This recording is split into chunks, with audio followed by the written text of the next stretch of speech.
Hoy, Domingo de Ramos, estamos dando mesas en distintos pueblos de la provincia de Valencia, siempre con los valencianos, siempre con los ciudadanos, con las familias que están aquí paseando en este magnífico día en la Puebla. Venimos de Petrés, uno de nuestros municipios, que además dentro de la campaña de Apadrinamos un municipio, hoy hemos puesto nuestra primera mesa. Todo un éxito, muchos ciudadanos se han acercado a nosotros interesados por nuestras propuestas, por nuestras políticas para el bienestar de la ciudadanía. Ahora en Puebla, también aquí en el Paseo Marítimo, y acabaremos la mañana de este domingo en otra mesa en el Puig de Santa María, también junto al mar.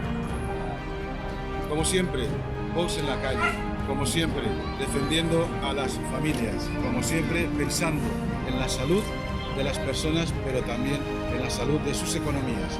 Hay que defender nuestra economía, hay que defender a nuestros hijos, la herencia que les queremos dejar.